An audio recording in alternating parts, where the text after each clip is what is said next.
Will the Pelicans take a swing at Karl Anthony Towns? Me and Lito just literally got in a fight over, what was it, 8, 9-year-old bitty basketball? Yeah. Lito stated no, we was talking elementary. If you want to talk bitty, I got. Allegedly, you beat my team by 50 points. It's complete bullshit. Too. Let's start the show. Yeah. First took away. That's the best. Get your money's worth now.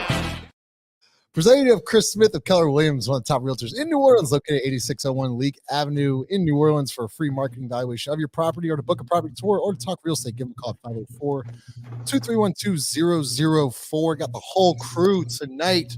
Chaz in the building, Chris, 5, Lito and Ross in studio. Happy Sunday. Before we get in the show, so I just want to make everyone, we hold people accountable on the show. I'm going to play a clip from a film review that we did of Zach Edey. I want to hear y'all's thoughts on what Lito said. He's beat got here. Good hips. Mm-hmm. But it was applicable. He got good hips. He swiveled. If applicable. Do you have anything to say about that, Lito? I mean, I was just doing my due diligence on the film work. You know what I'm saying? I'm a professional, so I was just trying to explain. It's hard to, how do I explain that somebody has good hips without saying they got good hips? You know what I'm saying? Like it's crazy, I know, but I was just trying to explain the dexterity of the movement. That's all. I'm just saying, if I would have said that, there might have been a suspension handed down. Justin, I have. He repeated it. 4 hours of film of you with violations. If you want to, we can play this game. I mean, we could definitely we go ahead. So now let's get into the show. 5. We'll start with you. So there was a tweet, I think from Schmidt. Sorry, it was yesterday. Schmidt had a tweet yesterday saying that if Karl Anthony Towns were to get traded, the best odds to land him would be with the New Orleans Pelicans. Obviously, there's going to be a lot of rumors going around, but initial thoughts, 5. Cat's an interesting player. Obviously, you saw him in the Western Conference Finals. He can do a lot of different things. What do you like about Karl Anthony Towns and his fit with the Pelicans? First of all, I mean, hip watching is crazy, but like as Lito would say, there's only so many ways you could say certain things. I like the fit of Karl Anthony Towns on the Pelicans. It might be a year or two too late in my opinion, but where his value would have been he got to the Western Conference Finals, right? So now the value is almost would be probably too much, right? Like where you can get the benefit of it, but the ability to shoot the ball. Hell, he plays well in the Smoothie King Center. Every time he plays the Pelicans, he always does well. Who doesn't? But I think a guy that can stretch the floor for Zion, 4 or 5 pick and roll. If you're looking at it as someone that can pick and pop, something that you probably wanted Jonas to be in a sense. And Cat can do all of that and some. I wish he was a better rebounder. In my opinion, I think he relies on the 3-point shot a little bit too much. When he does have mismatches, he doesn't take advantage of it like I would like him to. But also, even off the court, makes some great decisions. In my opinion, solid dude in my eyes. Yeah, Chaz, you've been talking about Karl Anthony Towns a lot over the last couple of years. Do you like his fit around Zion Williamson? Is he the perfect 5? I'll pass and redirect. You want to redirect? Yeah. Okay, Lito, we'll go ahead with you. Well, the Pelicans don't have a center on the roster, so I feel like what? Listen, you talk about spacing, you talk about a threat at 5. He's not really a lob threat, but as far as spacing, allowing Zion to have that middle of the court to operate, as well as being a good shooter from 3. A good rebounder. He played more in the post this year than I've seen him play before. I don't know what the hell is wrong with him as far as defense. It's like he has he commits the dumbest fouls. It's certain fouls I didn't really know you could. He kicked somebody in the face last week, and I was just like, what are you doing? Yeah. But as far as the talent goes, yeah, man, I wouldn't even think twice about it. Yeah. Do you think it's realistic, Ross? I think it's realistic only because the Timberwolves are in salary cap hell basically at this point. I mean, I think what's his name? Ant's extension kicks in next year, I think, right? I'm not mistaken. Yeah, his extension kicks in next year. And I mean, they're way over already. That's without bringing back any of the sort of bench guys, Slow-Mo, whoever the backup point guard was. But like they've got Conley up too. Conley's up too. They don't have a point guard on the roster right now. So that's something that they're in. Like I think it would be a bad decision for them, but they might just be stuck because I feel like what they gave up for Gobert sort of, you'd look real bad if you moved off of him now in some like salary dumpish deal. And to be fair, he's like pretty valuable to what they're trying to do. I think if anybody moves, it is going to be Towns. And it just depends on how much money. Like I mean, they've got relatively new owners. They obviously greenlit these deals that got them in this position. But yeah, I mean, that tax bill gets big. It gets large in a hurry. So I think it is somewhat realistic. I don't know how, Towns seems like he's had a love-hate relationship up there with the fans and everything else. So I don't think it's out of the question. I think he'd be a great fit. We don't currently have a center on the roster. So Do you want to say something, Lito? I'm confused on their ownership situation because didn't Glenn Taylor just lock A-Rod and he locked him out or something like that? I don't know. That whole ownership thing's weird. I have no idea with that. Chris, what are your thoughts though about Cat? Because Ross brings up a good point. I was reading an article. I think if Minnesota kept their current roster, they'd be the most expensive team in maybe in NBA history, I believe. So they'll be looking to make moves, right? So, is he he's gettable. Is he gettable? One, and two, how do you like the fit with him and the Pelicans? You might be muted, Chris. Oh yeah. All right. Yeah. I think. I mean, we haven't seen the Pelicans with a stretch five, or with someone with that capability, like a true stretch five. So I think it could work. In regards to it being gettable, I think that it's a move that Minnesota, again, would have to be smart about. They're in a situation where you probably want to make the move a year early versus being in a situation, a repeatable situation like the Pelicans and making a move too late. So I think like right now versus doing what has failed so many other teams, running it back, they might be better off saying, Cat would be the one to move, not Gobert. And I think you got the Naz Reid situation. You got Nikhil off the bench. You have options if you do make that move and still keeping some of your bench players that, were very important for you in their roles. And then, I mean, I think if we're talking about overall fit, like I was trying to, out of deals that I think could make sense ideally for both teams, I kind of like a Brandon Karl Anthony Towns swap. Like I think that BI going to Minnesota could be very beneficial for him.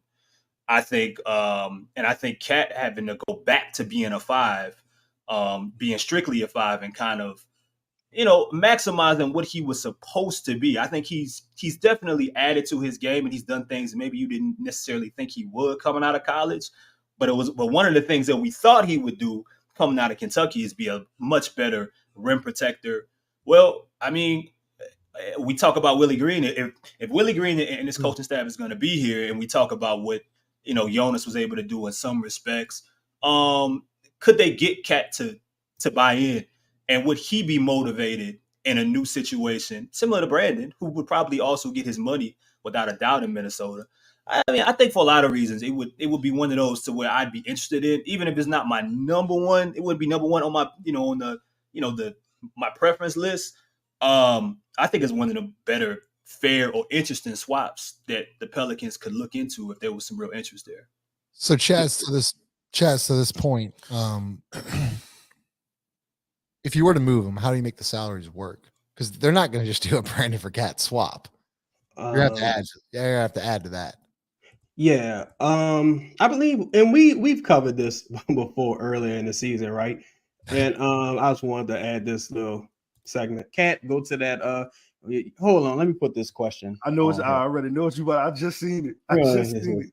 You dumb fuck. Yes, I'm gonna tell you why. Because Brandon Ingram is a one-time All-Star in his third, fourth year in the league, and he hasn't been an All-Star since then. Karl Anthony Towns is a multiple-time All-NBA player, multiple-time All-Star, one of the probably a top 15, top 20 player in the league. Did you not just hear his fucking numbers? But yeah, I feel like, But yeah, I feel like, fuck. But no, I feel like,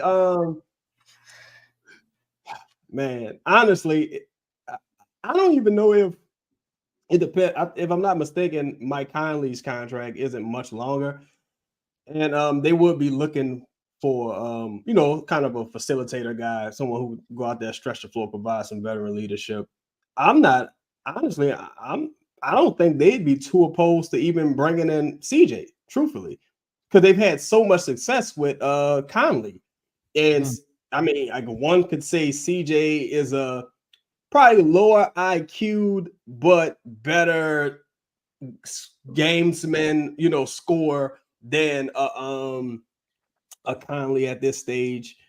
But yeah, there's several ways you can make this salary work. I agree with 5. I feel like it may be about a year late in this, but I mean, hey, Cat's such an interesting player, because if you would have spoke about this earlier in the season, this particular season, or even in the first round, second round, it's probably like, there's no way they're trading Cat.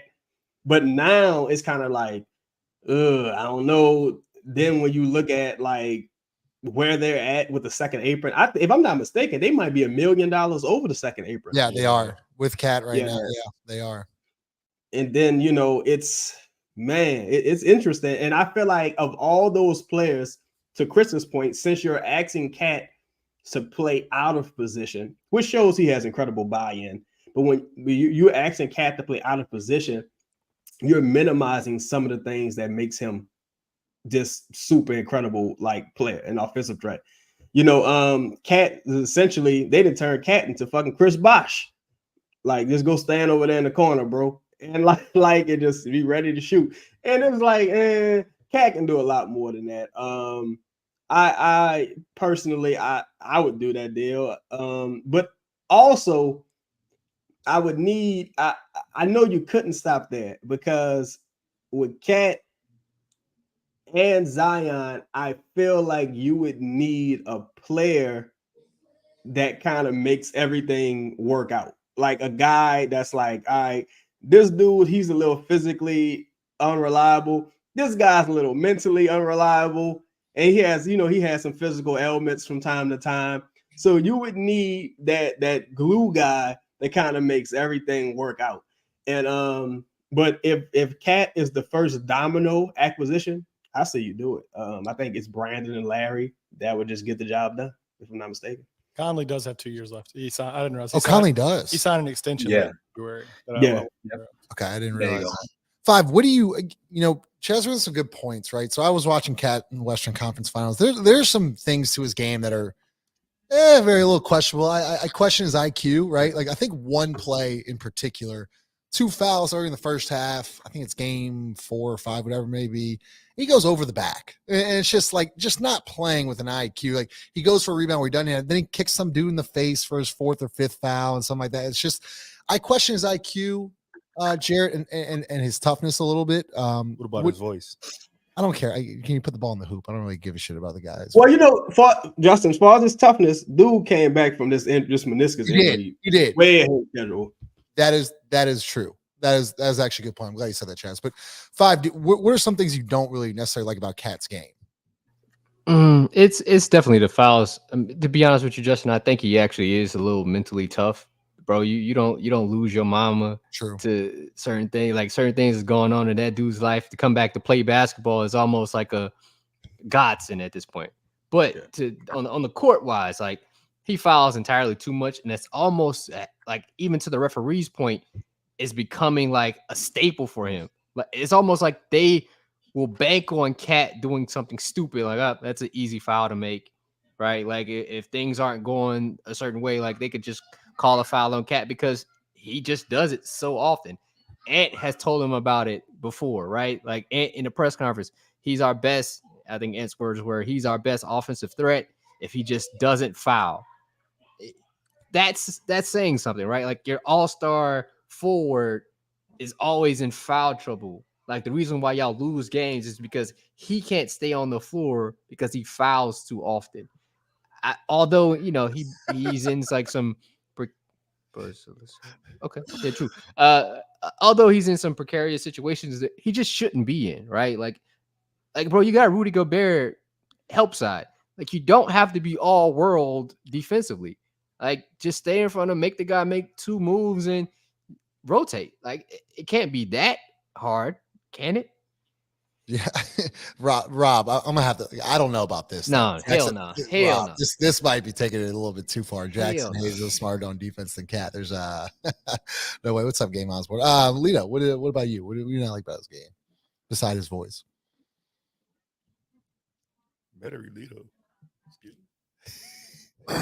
Don't disrespect Uptown like that. His voice. You don't like his voice. He got to pick a voice. He got to pick a voice. He got to decide. He can't come to New Orleans with the whatever voice he got. What kind of voice does he have? Like, could you maybe give me like an example of like what he sounds like? No, I don't say. I can't. My voice. I'm from Uptown. My voice doesn't reach those octaves. I can't do that. But what I can say is that look, man, he's I don't know. Mentally, sometimes on defense, he's deficient. Something is missing.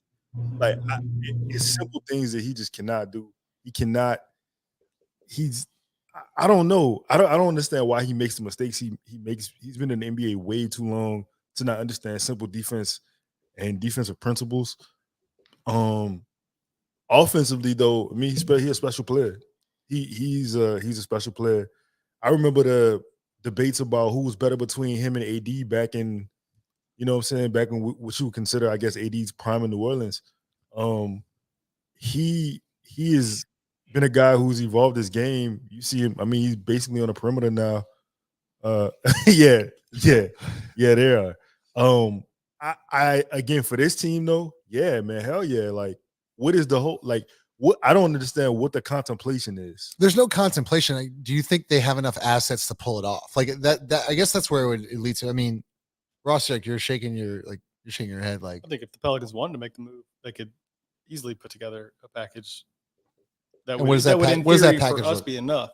what does that package look like? What would you say? I know I'm putting you on the spot a little bit, but Yeah, obviously Brandon's for there. But they're cap constrained, right? So what are you looking for when you're cap constrained? You're either you're trying to get off of, you're trying to acquire expiring, you're trying to obviously move off of whatever your longest term salaries are that you think are movable, right? So in this case, that's Cat. You're trying to maybe bring in a useful expiring, and then you're looking for either picks, right? Things in the future that you can trade for people with the right salary, or you're looking for young players that are on good deals that have already shown that they can be useful NBA players, right? So we have some of those players too. Just a matter of, are you willing to give them up? But if you want, like, if you really wanted Towns, I think you could put a deal in front of Minnesota that they would take. They would include, basically, you make the salaries work, right? Brandon, Larry. You want to talk about Jordan Hawkins, somebody like that? Like that, you're gonna have to give them something, a nugget to get it over the line. Maybe a pick. Who gives a shit about all these picks at this point? We just deferred another one. We'll talk about that later. Like, I think there's stuff you can give up. It's not like Karl Anthony Towns is on an expiring. Like, he's in theory your long-term center at this point with Zion Williamson. Like, so you're in some ways you're solidifying your quote unquote core with a player that fits, in theory, your superstar. I thought the one thing Towns did this year that impressed me more than anything was the fact that he was willing to take the back seat, that he was willing to openly say, no, you're the star. And you're like, you be number one. Zion needs someone like that. We've talked about that a million times. Like he's not a true out. He's not an Anthony Edwards type alpha. Like, it's my team. I'm gonna go take it. Like, so I think in this situation, the fact that you're bringing someone that's already done, he's already gone through this deferral process. He's already matured in that way that he knows who he is and who he isn't. Like, that's important for me. I think that fits here. I think in a lot of ways, we're talking about it, mentally, everything with Karl Towns, some of the stuff he's been through, some of the silly things, IQ things, but like this shows me maturity. Like I thought some of the things he did this year showed a level of awareness, a level of maturity, a level of buy-in that we certainly haven't seen from Brandon Ingram, but we haven't seen from a lot of other secondary stars too. So I don't know. I think if you really want to make the deal work, it can, and I think they should. Lito? I just want to say real quick, everybody here is 6 for 6 with hats today. So shout out to us. Shout out to us for being the scene. Bye. Look, the other thing too is, look, the number one defensive team, right? I think they realize in the playoffs they need another guard. In my opinion, they need a guard creator who can get a bucket, right? Somebody mentioned CJ. I think it might have been Chaz. Somebody mentioned CJ. I think that's interesting. But I'm bringing this full circle with the trade conversation because all of the defense that they have, and in the end, they couldn't score enough points. There wasn't enough people to go along with Ant to get a bucket. Yep. And we can't keep saying defense doesn't matter. And then he broke it down perfectly. No, Lito broke it down about perfectly. A player that doesn't have a high IQ defense, then defense starts to matter. Like, no, if it doesn't matter, if we have Herb and it doesn't matter, then it doesn't matter, right? Like, I don't think Cat for what we're going to try and do defensively is going to be any worse than Jonas was. Like, just man, keep your head above water as much as you can, and then he's going to make the offense better. Gotcha. You go 5. I go ahead. It's simple. Like, it's not like I'm not asking Cat to be like all world, but the emphasis is like he gets in foul trouble, so he's not on the floor. So what's the benefit of getting him if he isn't going to be on the floor because he's in foul trouble? That's my only like pushback, because he's a good player offensively. Like, the defense is not going to matter, but I need you on the floor. Just don't make silly fouls. That's just my point. God, he had some really silly foul. Like throughout the postseason, he did, but he's extremely talented. Go ahead, Chaz. I think Cat, and man, again, I think he's a guy who's all of those accolades and things I've mentioned before about Cat. Most of those things have come with him playing at the 5. I think it's really difficult to judge this version of Cat. Now, some things are just painfully fucking obvious. Like, you can't just kick people, unless you Draymond. Like, hey, but then again, I'm not gonna say you can't just kick people, because what's the circumstance here? Am I trying to get this motherfucker out the game? Then a little Liu Kang might be called for in that situation. Maybe Cat's playing 4D chess and we just haven't caught up yet. But I think at the 4, it kind of minimizes his effectiveness. Like, you pretty much turning him into fucking you turn him into like a version of Peja Stojakovic. Like, he just out there on the perimeter. But you put him at the 5 and you just make it to where he has to just be competent. I don't even think the Pelicans necessarily need a rim defender. You just need a rim deterrent. Like, you know what I'm saying? But really, you need some guys on the perimeter to be competent as well, to help, keep a person like a Cat out of foul trouble. Help from just abusing a Jonas, who was actually pretty competent this year. If you just got Cat to be Jonas's level of defense this year, like, I think you've won. Another point, because I feel like Ross and Lito brought up good points about defense. To me, Ant is one of the better one-on-one defenders in the league. Yeah. Couldn't do shit with Luka. Because at the end of the day, and he's another guy who they may lose soon, because he's gonna want to raise Nas Reed. I think right now you're gonna have to choose between Cat and Nas Reed long term, unless they ball. Nas just signed a 3-year deal. He's got 2 more. Yeah, but he's about to be up, so he got to play option. Right. So they're gonna have to make some decisions soon. Shit. But like, unless they just pay the cost. But I think when it all comes down to it, man, you just gotta have a guy.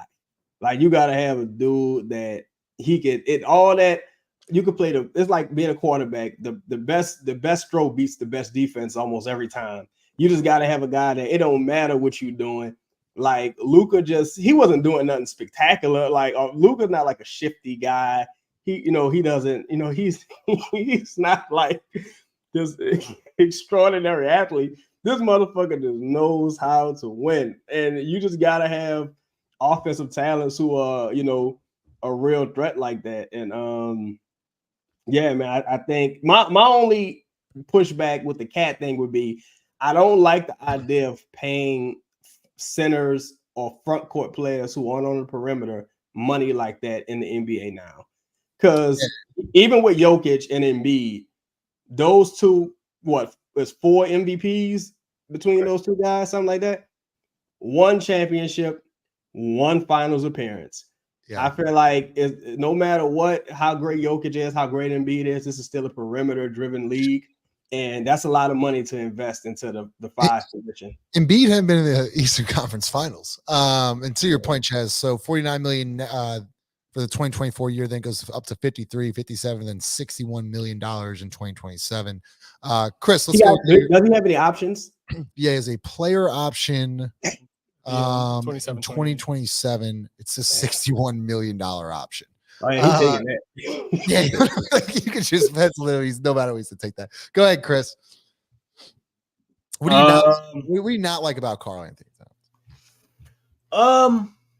I mean, it's the gift and the curse of his perimeter game. I mean, we're talking about a guy that is shooting 40% on 5 threes a game. So why wouldn't I shoot another one? Like, I don't care if I went, but you're in a playoff game. Downside to that is you look up and in a must win, and he is 0 for 7 from 0 for 5 from 3, has 2 points, right, and hasn't been able to really impact the game in any other way. So I agree with some of the points that he needs to naturally be a center. I think Ross pointed out some of his. The fact that he was willing to take a backseat to Ant. And then look, like I think with Cat, like, I appreciate what he's doing as a perimeter threat.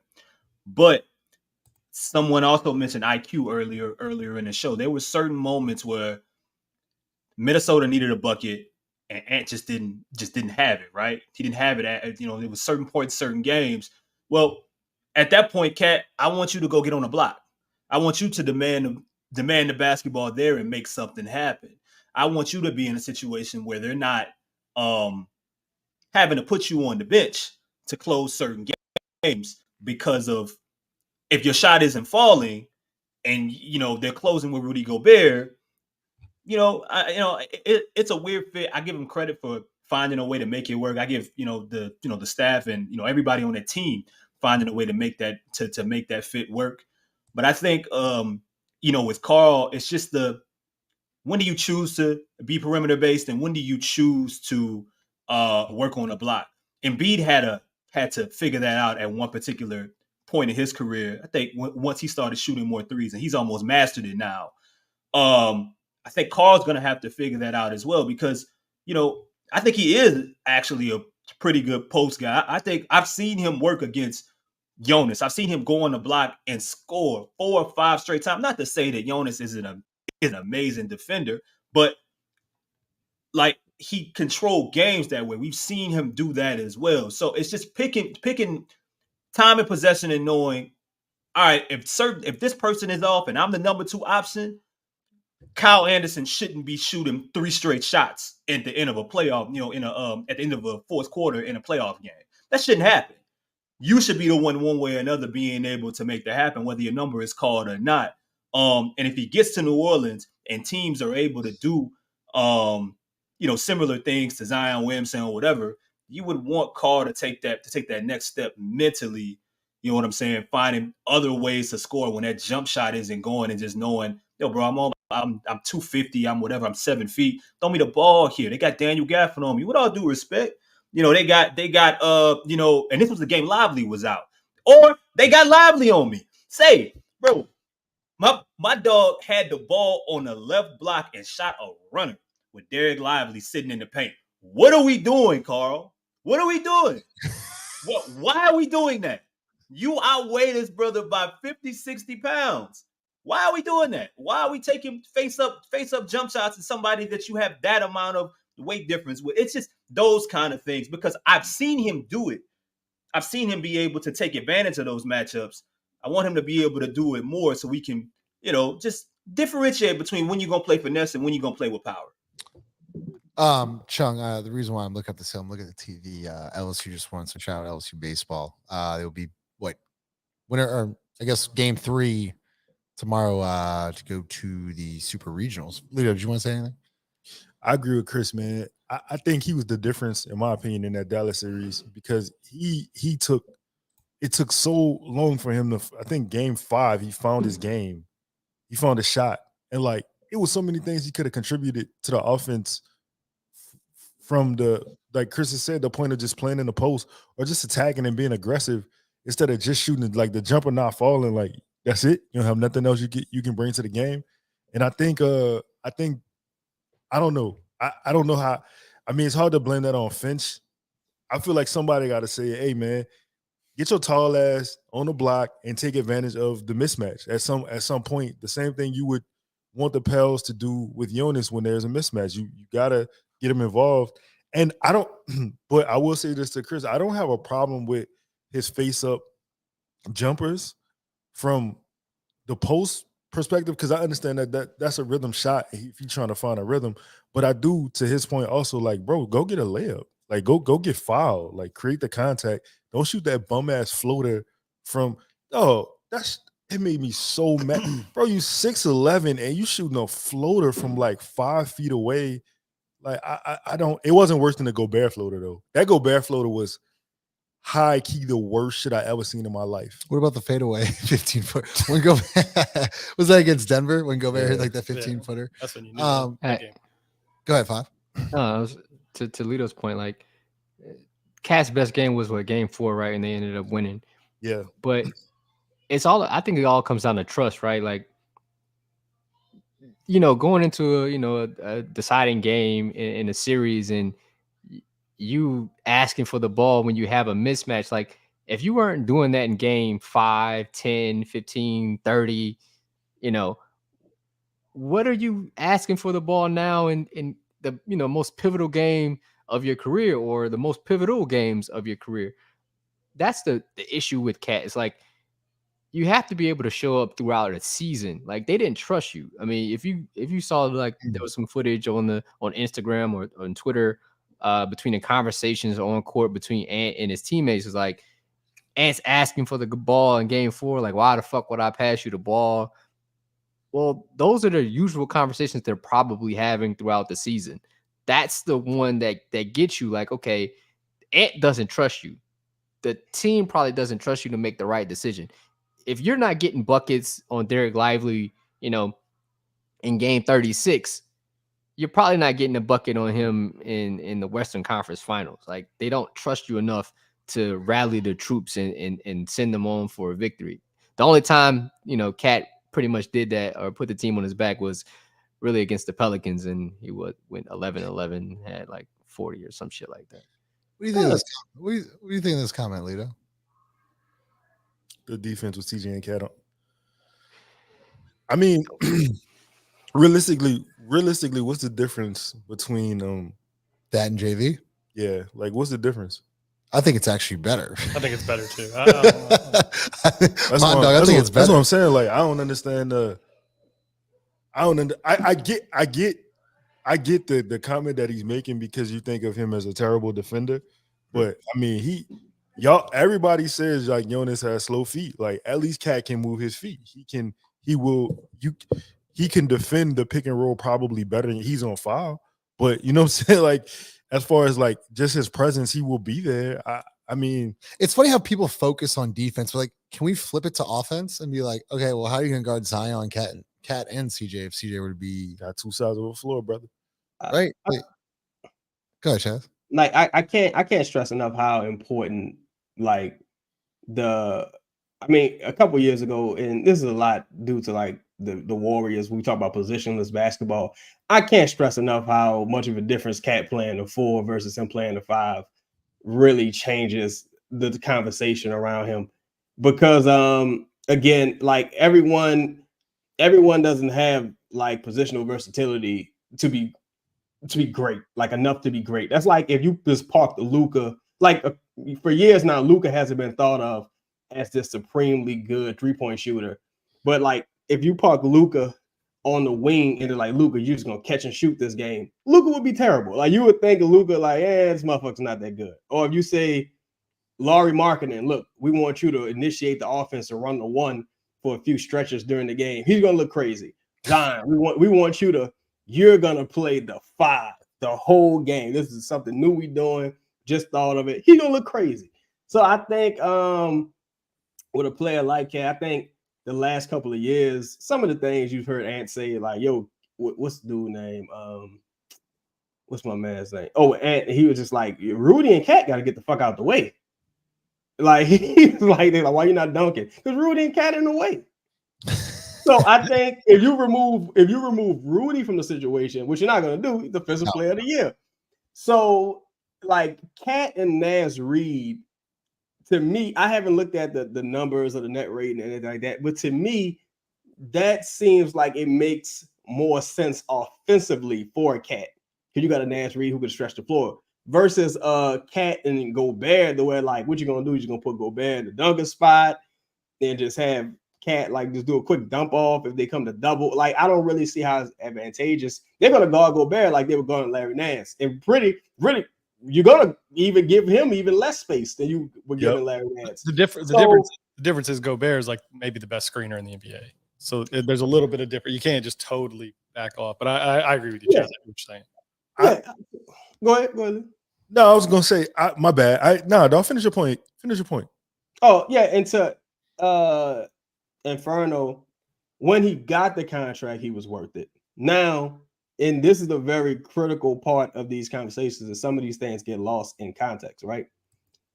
A motherfucker failing in the Western, this man won a Western Conference Finals game, but like essentially by himself, right? Well, he's responsible for winning one of those games. A motherfucker failing in the playoffs is a lot different than a motherfucker failing in the regular season. And that's the thing that always kind of gets lost with the pushback from these type of acquisitions. Like, oh, look what Jaylen Brown did in the finals. He didn't have a left. He's in the finals. That's my favorite. That's my favorite. That's my favorite argument. They were like, "Did you see we did the Western Conference Finals?" I'm like, "Yeah, I was watching the Western Conference Finals. Like, you know who wasn't there? We weren't there, and we've never been there. Like, I would just like to get there and bitch about the Western Conference Finals. We can't even do that. Cats averaged 20 and 10. It's like in the playoffs this year. It's not. Right. Like, Cats, this notion of crazy. This is by his standard. He's falling short by the standard of an all-star standard. Yeah, who he's supposed to be. Superstar standard. Yeah. All right. So let's 150 people in here on Sunday night. Make sure you smash that like button. Smash the like button helps the channel if you haven't already. Subscribe. Hit that bell notification to let you know we're going live. If you're new here, we're gonna get to comments at the end of the show. We're going to talk Herb Jones next. Chris Connor brought up a really good point in our group chat over the last couple of days. So, Chris, I'll let you have the first shot at it. But Herb Jones, so how much better do you think Herb Jones can play? I'm coughing, so don't ignore me. All right. Look. We've been real professional, and I have let a lot of things kind of just disappear. I've let a lot of different things that have been said. I thought we were about accountability on this show. What did you just say to me? The first crack at it? Was that crazy? No, he didn't say crazy. You go. What did I say? What did I say? Hey yo.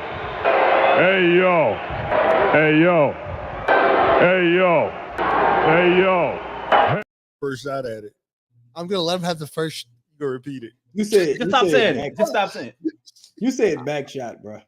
I said back. No, I didn't say back. That's why everybody was like, "What crazy. the fuck?" I said back shot. He got good hips. Mm-hmm. But it Those are applicable.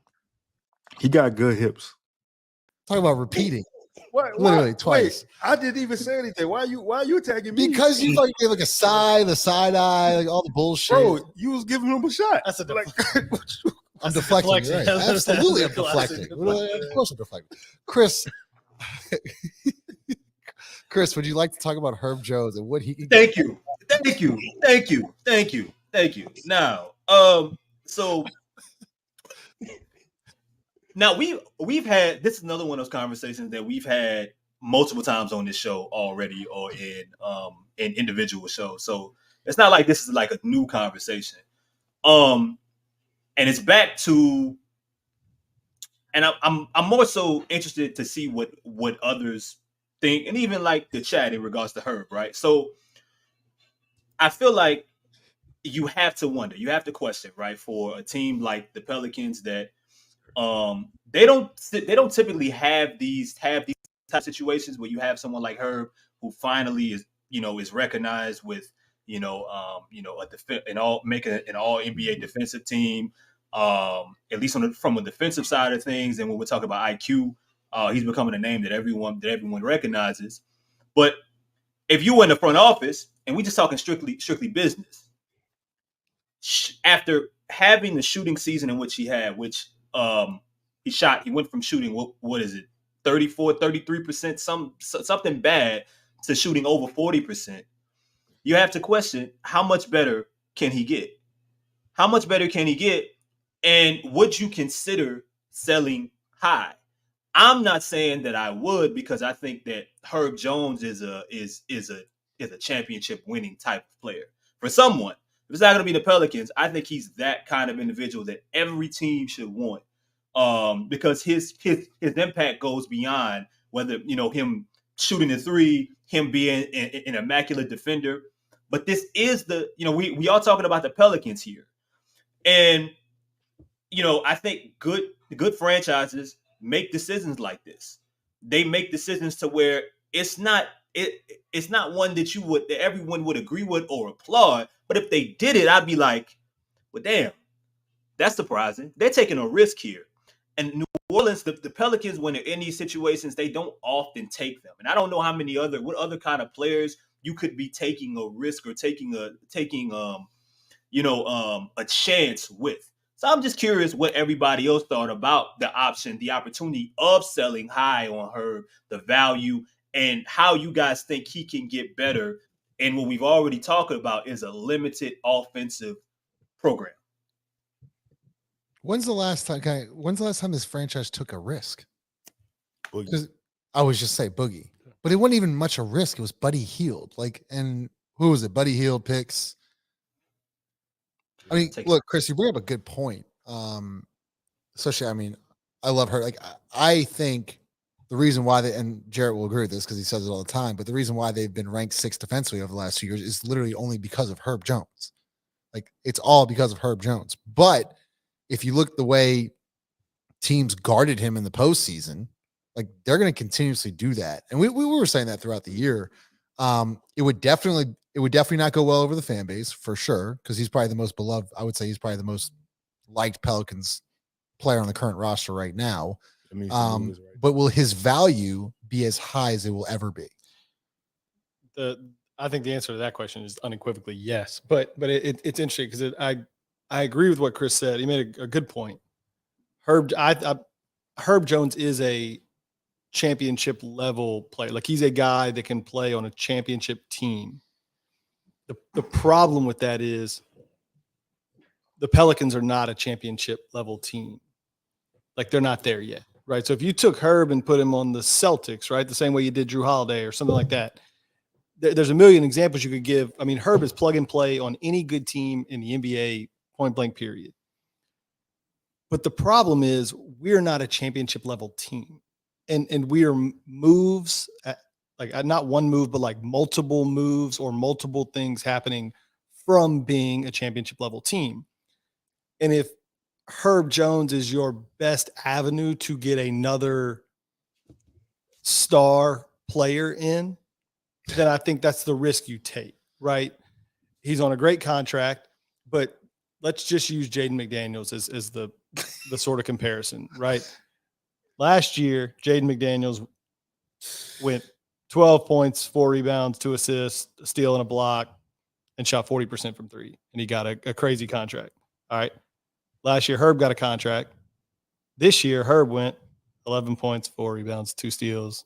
2 assists, steal, a block, and shot 40% from 3. All right.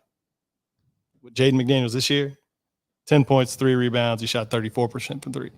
Okay. So it's if Herb took a half step back next year and shot 36% from 3, averaged 10 points, a couple rebounds, played great defense. I think Jaden McDaniels was still second team all defense this year. Still a useful player, very good player. But like, if Herb takes a half step back next year and doesn't shoot 42%, he shoots 37, 36, 35%. Like, is that going to just surprise anyone in here? Like, it's not. I mean, I wouldn't just be blown away by that. Maybe you guys would. So for me, I don't think his value can get any higher than it is today. Like, is Herb going to shoot 50% from three? Is he going to are we going to magically turn him into like some kind of like point forward where he has the basketball in his hands all the time and he's initiating? Like, no, that's not going to happen. So I don't know. I lean toward if there's a deal out there that can make you substantially better and Herb has to be a part of that, like, thank you for your time, Herb. I mean, obviously this is like one of those tricky conversations because we all like Herb. I like Herb. The fan base loves Herb. We're not saying there you go. We're not saying we want to trade him. We're saying that if the value was appropriate and it made the team better, like, yeah, you do it. But I don't care. Chaz says this all the time. Like, but I don't really care enough about any of these human beings. Like, if it's going to make the team better, like, it was fun. Hey, bye. Hey, look, for real, it is no way. What could he, to Ross's point, like, is he going to shoot 50%? Like, this is his value. Me and Chris was having this conversation the other night, and this is what it kind of came down to, like, the value. How could his value get any higher? Right? Like, he is I'm thinking of Larry Nance comment. Like, how can he expand his game anymore? Larry fucking Nance. Like, what is Larry Nance working on right now to become a better player? Like, you know what I'm saying? Like, what and basically in this offense, right, with who is on this team, Herb has a ceiling. He's not. If Herb is doing all this other shit, then that means who needs to have the ball? They don't have the ball, right? Like, and this is not a Herb slight. Like, Herb is. I want Herb to get $100 million. You know what I'm saying? From an NBA team. I'm just saying if there's a possibility that you could bring in a big fish with the name Herb Jones attached to it, like, I think you'd be doing yourself a disservice if you didn't make that kind of move. It's all about the ROI, right? You get a second round pick and you. What else you looking for? Like, that's what you need in order to do those type of things. So, look, I get it. People see the name and his endearingness to the fan base, and I'm with that. And he got a day now. That's crazy. Like, Herb got a day, man. Shout out to him. Sucks that Jeff Landry had to give him that day, but you know what I'm saying? Like, I think that realistically, if you take your heart out of it and you specifically think logically, yeah, like, okay, what's wrong with including Herb in the deal to get a better player? Go ahead, Fab. Amazing work there, Justin. It's funny, as Chris was talking, bro, the first thing that popped in my mind was Jason Kidd. And I asked him about Herb in January. He said every team needs a Herb Jones on their team. But that also made me think about something else. Dorian Finney-Smith, right? Like, he was the guy that Luka loved. Like, if you talk to anybody in Dallas, they love Dorian Finney-Smith. They call him Dodo. Like, they loved to the point where when they traded Kyrie to Dallas and they had to send Dorian Finney-Smith and I think Spencer Dinwiddie, like, Luka was pissed because he knew their defense would fall off. Like, he liked them so much, but they got Kyrie. Now, it took some time to work. And if you ask Luka now, do you think he cared that Dorian Finney-Smith was on his team or not? Probably. Like, he probably fuck with him still, but just to the simple fact, like, they went and got a better player. And y'all know me, like, I've been a Herb Jones defender at this point. Like, right? Like, I have to understand, like, yo, at some point, like, you got to cash in. It's all, like, as Lito was talking about, it's all about return on investment. Like, at what point will you, get that return on your investment? That lets me, be okay with the possible Trae Young trade, because if you take Dallas as the blueprint, like, okay, cool, you will be able to get the defense another way. There are other guys to fill voids. just how do you go about it? But there aren't that many like A1 guys out there that can go get you a bucket and win you a series. If Trae Young is that and Herb Jones is, the casualty behind it, hey, it is what it is. Five back, like, who would you trade Herb Jones for then? If he was part of, like, give me a name that like you would include him in. It would have to be Trae Young. In just my opinion, it would be Karl Anthony Towns. It would have to be the upper echelon guys, that could win me a series. It's not Darius Garland. It's not, you know what I'm saying? It's not even DeJounte Murray, to be honest with you. No, it's not. And that's what the Hawks wanted, right? At the trade deadline, or reportedly.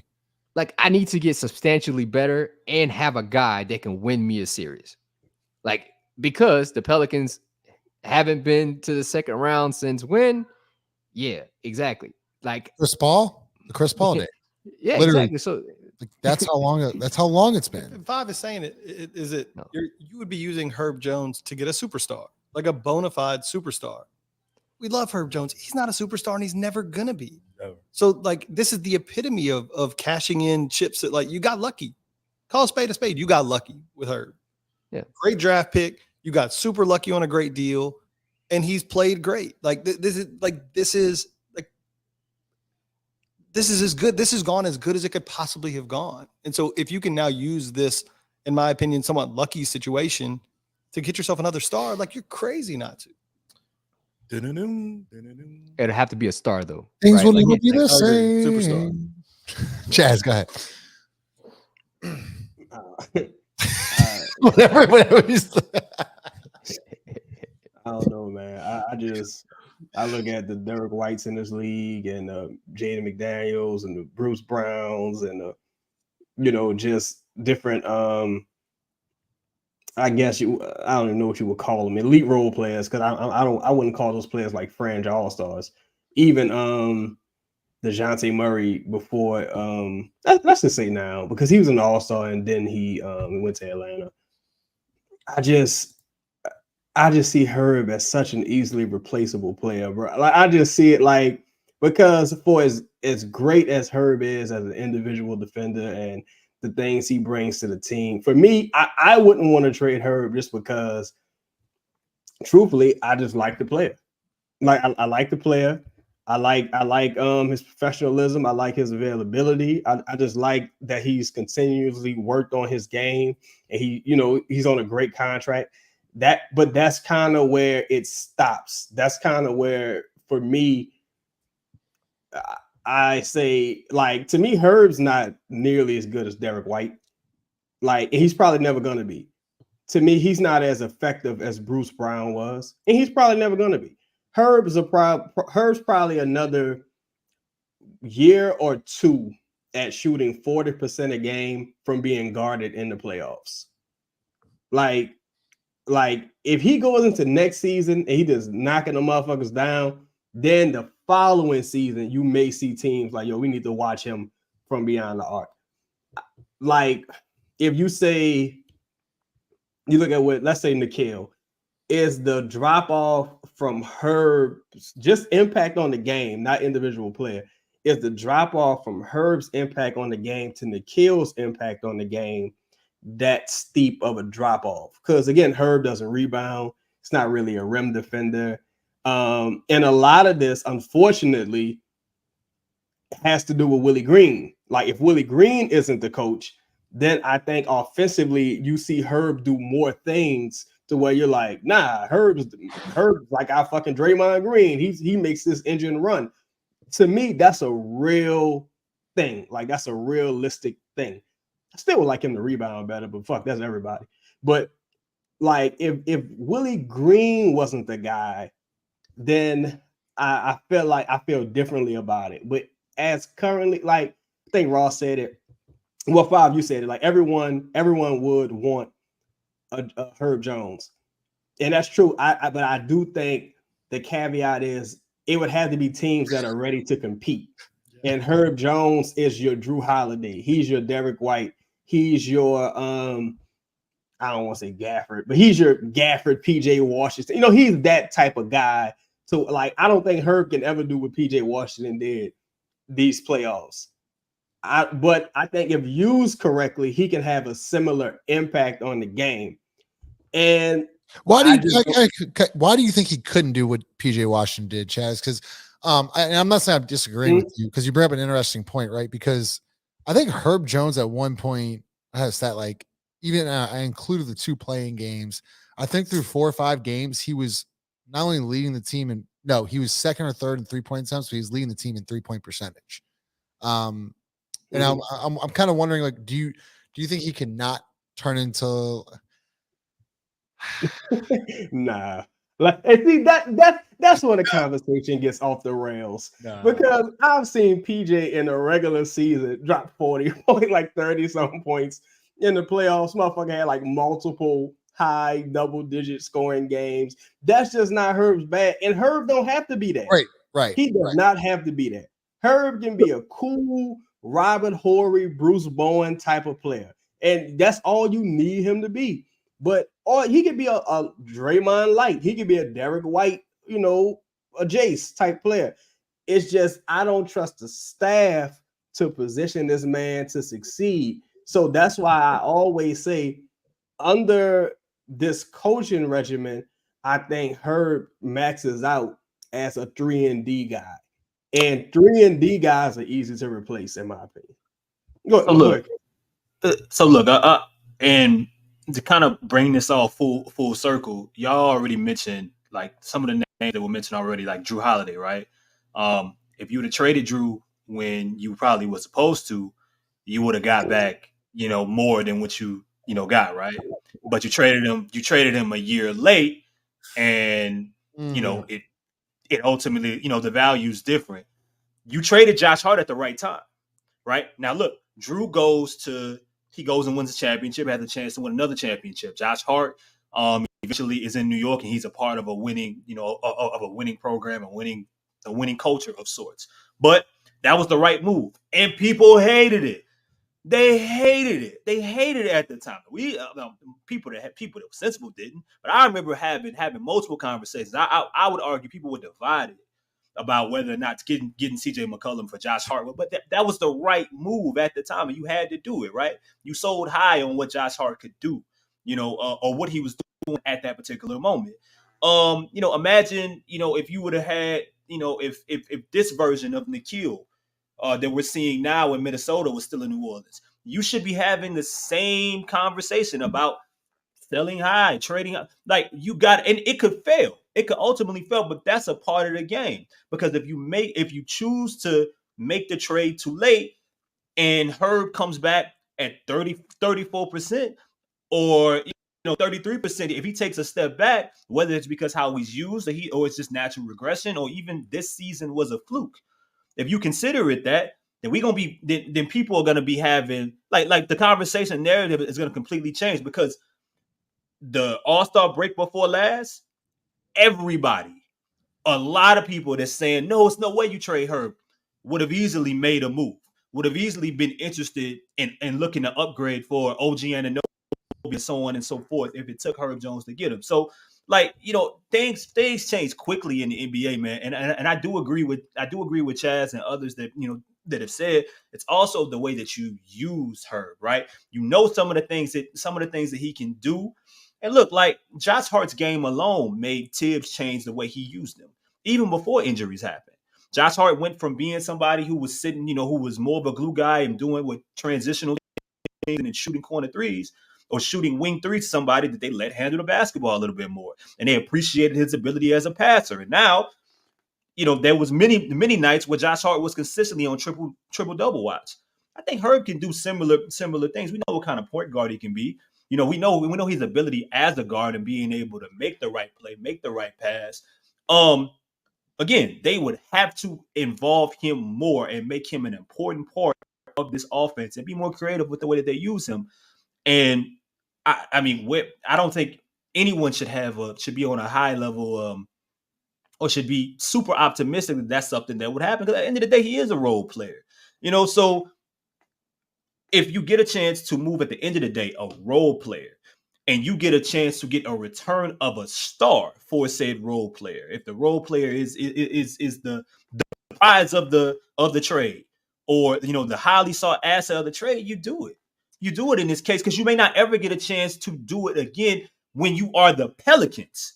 If you weren't the Pelicans and you were a championship winning organization or a championship winning team, a pedigree, or a team that could show that they could consistently compete and be in playoff situations, then yeah, maybe you hold on to guys like Herb Jones. But to not even consider it, I think would be a mistake. I hope Herb retires as a Pelican, but I also realize that this is the Pelicans, and they don't have a situation where Herb is going to be even appreciated or get the same kind of love or get the same type of notoriety, the same type of respect that he probably deserves until he goes someplace else and shows out like Drew did, and shows out like Josh Hart did, and pans out like Nickeil Alexander-Walker did. Until the Pelicans can prove it, anytime you're in a situation, you trade high to get someone that's more established, that doesn't need your program or your system to do them. All you kind of said, I want to get to your next point later. I was actually going to ask you this question. I keep hearing usage and we're not using Herb correctly in Draymond in comparison. How would you use Herb Jones, Lito? Like, how should he be used? Obviously, a lot of the times, and he was a point guard at Alabama for 3.5, 4 years. A lot of times you see him in the corner and he's just kind of like a kick out corner three guy. How would you like to see him being used in a Pelicans offense? You got to involve him in action. Involve him in action, like where he's handling the ball, he's screening, he's all of the above.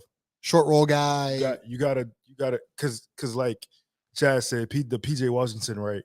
PJ Washington is a better player than Herb Jones. I mean, I don't feel like that's disrespectful to say that. I think let me rephrase that. He's a more talented offensive player than Herb Jones.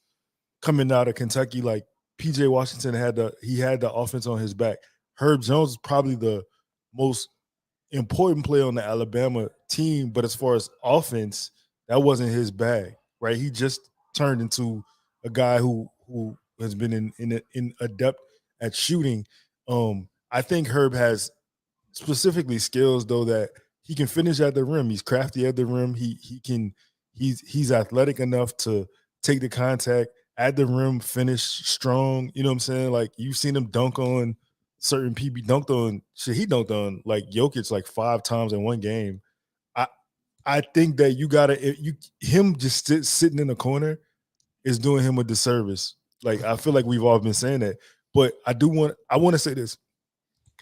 The Pelicans have to work from a place of foresight and not hindsight in these situations. You got to be in front of the move before you actually have to make the move. You gotta be able to see like what's about to happen or how the league is changing, or you got like the Bill Belichick situation, like how Bill Belichick identifies players who may still be good right now, but you're like, I don't know who it was, asked Chaz, is Cat worth the contract? The contract. He was at the time, right? Times change. That doesn't mean you have to stay stationary in a situation. Situationally, you can change your situation. If the not, and this is no disrespect to Herb, I'm just saying in general, if Herb Jones just came off his best year, realistically, what could he do to become a better player? Like, is Herb will come into this season averaging 15 points a game? How would he do that? How realistically, how would he do that? Yeah, I'm sorry. Go ahead, Justin. No, Chad, I'm just looking. I have his stats in front of me. He went from 9.5 to 9.8 to 11 points, but like I don't see a major jump from 11 to the jump from 11 to 15 is crazy, right? Is extremely crazy based on how he's being used right now. Oh yeah, he's just a corner three guy. Exactly. Like, that's what I'm saying. If you can get somebody to you can bait a team to get a superstar for that, why the hell wouldn't? Secondly, look, we gotta stop. We gotta take a break. We gotta step back. We gotta take your heart out of it. You gotta stop putting these untradeable notions on guys. Yo, that don't exist. Everybody's tradable. There was a trade the other day Bleacher Report made where Nas Reed was involved and Jordan Hawkins was on it, and people was like, we gotta lose Jordan Hawkins? Motherfucker, he not playing right now. What are you talking about? You got to lose Jordan Hawkins? Yeah, bro, okay. I love Jordan Hawkins to death. I would help him pack. In situations like this, man, I think when you get Herb's second round guy, I think if Herb's drafted in the first round, I think that's another reason people might feel a little differently. Like, oh, first round talent, you pretty much got your money's worth. It's time to move on. But when you get such a good deal, when you buy so low, it's like the stock market. You buy something for a fucking nickel, you buy a penny stock and it shoots up to $10, and it's time to get out. It's time to go. But in your mind, you like, no, I know it's going to 100. And what often happens is it goes all the way back down to a fucking nickel. It goes, if that. You're lucky if you get out the money you invested into it. It's the Jane McDaniels thing. And that's why it's so flimsy. That's why this McDaniels. Herb thing, because I think I disagree with y'all a little bit on some of the like excess value. I just saw that last comment you had up where it was like other teams might see the offensive potential than Herb. Maybe I'm assuming that we don't see, or that the Pelicans don't see. Like, I don't know if even I see it. Like, I don't see Herb becoming some like integral,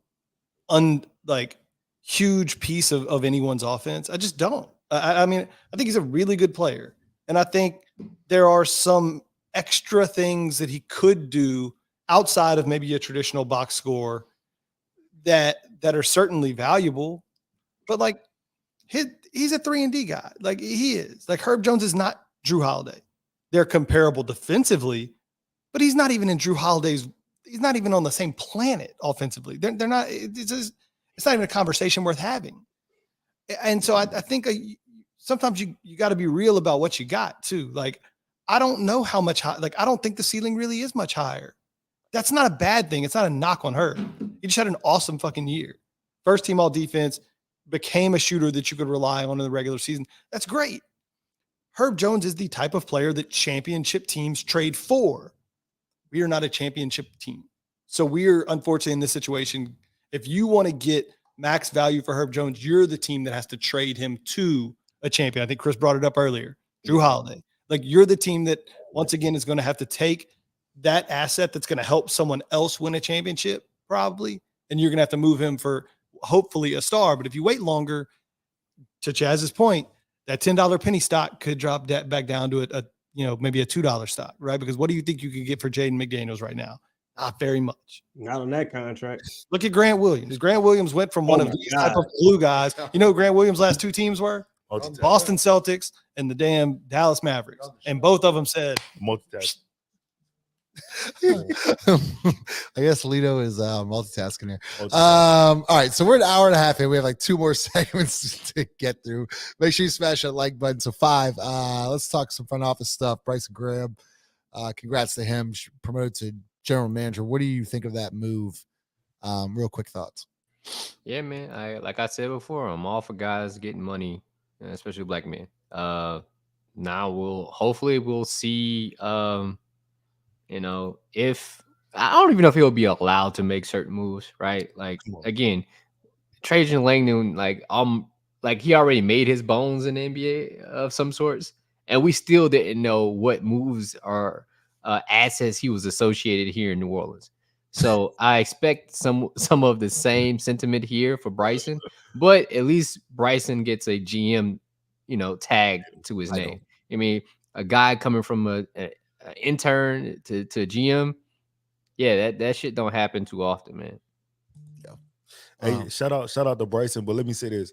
To Fox's point, so much so we didn't know what Trajan did. In Trajan's first day in Detroit, he said, "Fuck this.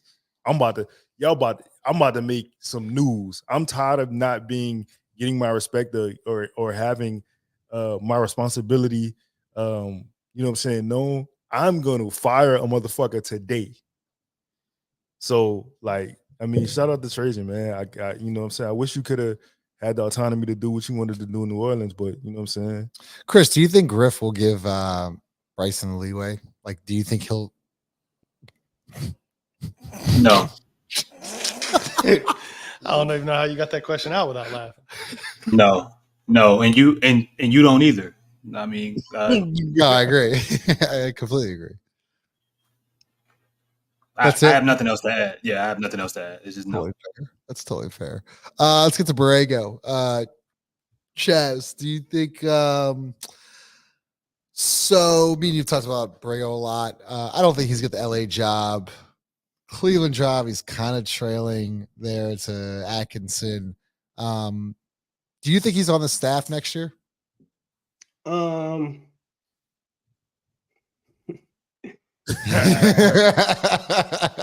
know, you to be trying to be cool about certain shit. I'm not, I don't give a fuck. Honestly, I don't give a fuck. Borrego ain't done enough in this league for me to care. I don't care.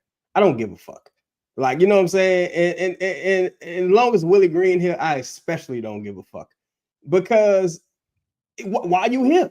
You just another person stealing money. You just like, I don't know Bryson, just like Trajan, stealing money. Like this just here. In the day of our Lord, it was 2024, stealing fucking money. Don't do nothing. Just, hey, Willie, I drew up this guy. Fuck out of here, James. I'll talk to you later.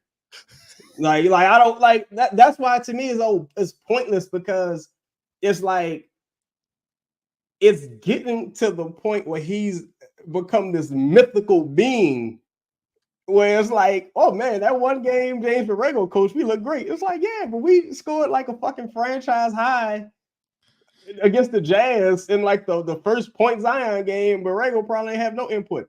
It's like it has to be some balance here. I feel like the correct thing to do would be to move on from Willie Green. It's hard to ask Borrego. It's hard to ask a man to say, you know what, keep your money. I want to be happy. I don't have to do this. I'll go work at the cemetery or something. Borrego's probably not going to do that. So he probably, he going to stick with the job that's paying him. But ultimately, I would like to see the man go on about his business. Like, you obviously want to be a head coach.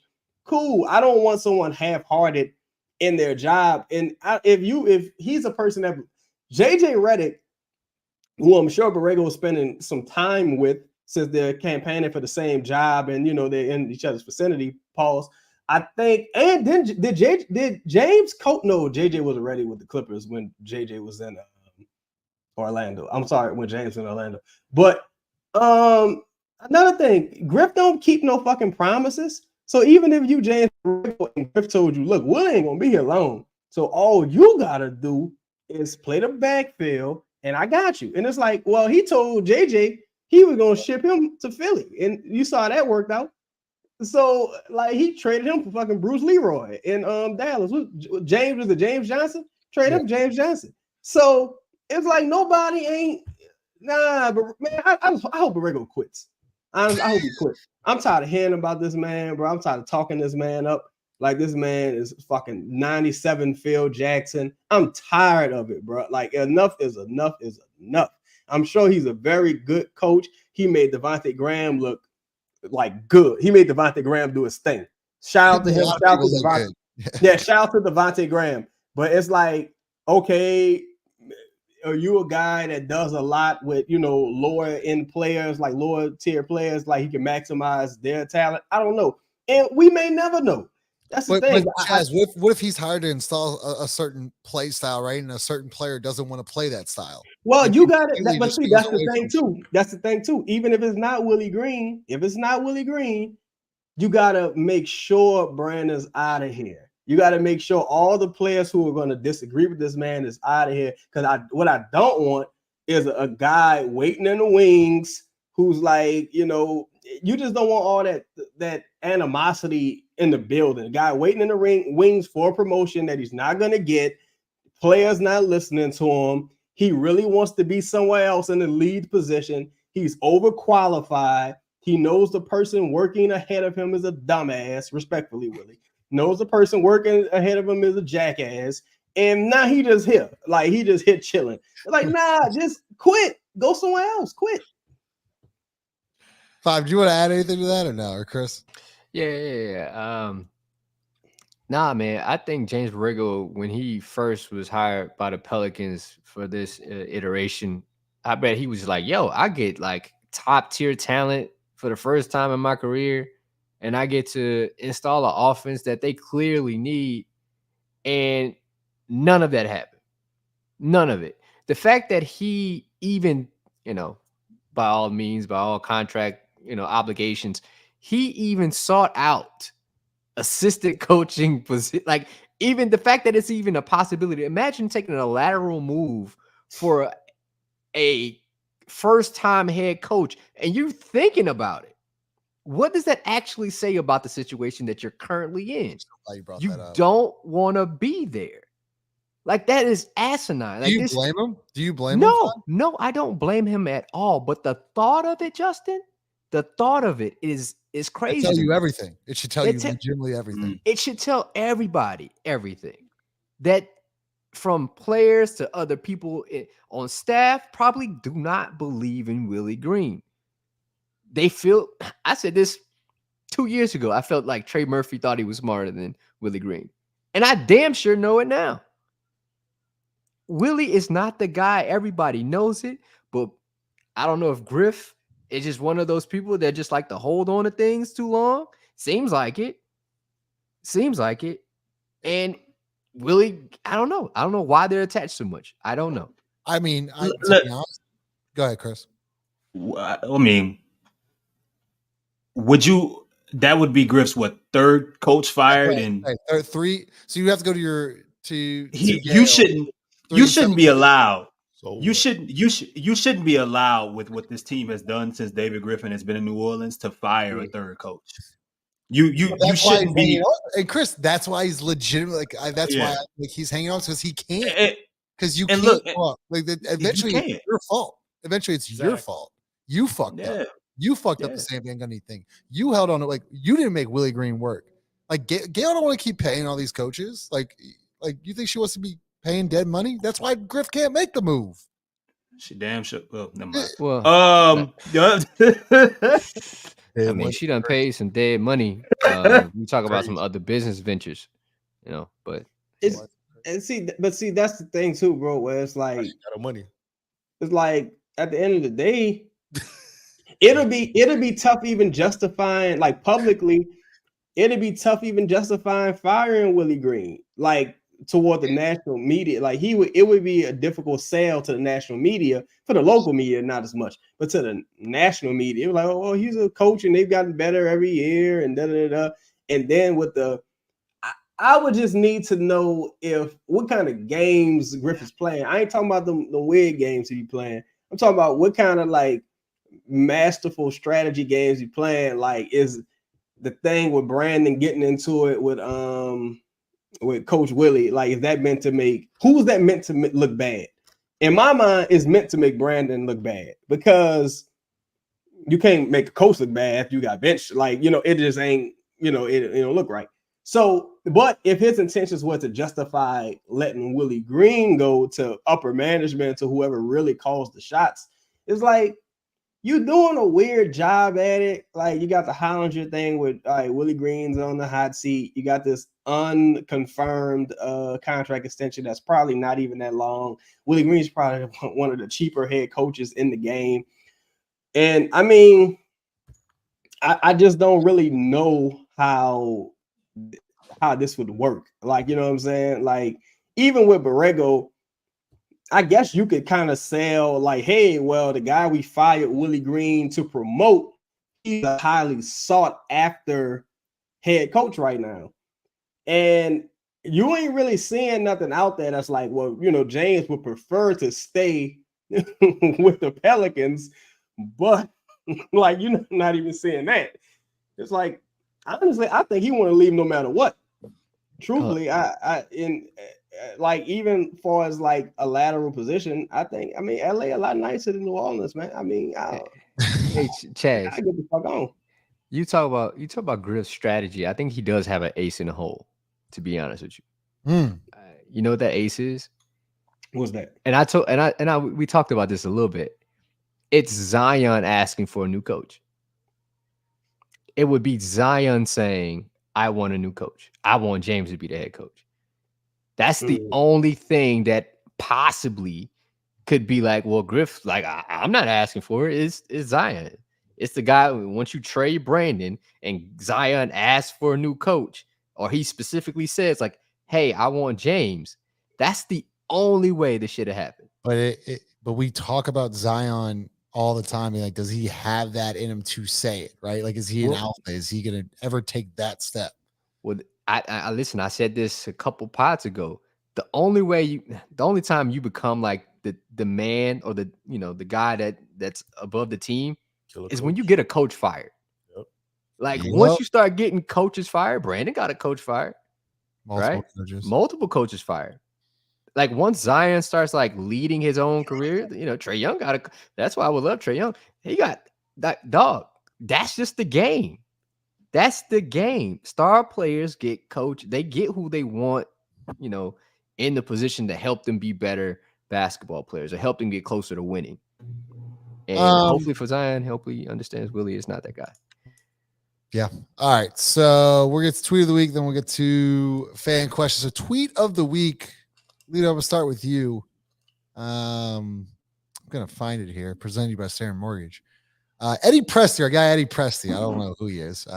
Covers the Knicks, I guess. Don't even read it. No, stop. No. Okay. What do you? No. I don't. I mean, what does he go do? He says Julius Randle the Pelicans for Herb Jones, drugs, Trey Murphy, Cocaine. Dyson Daniels. Yes or no? Then no. Oh.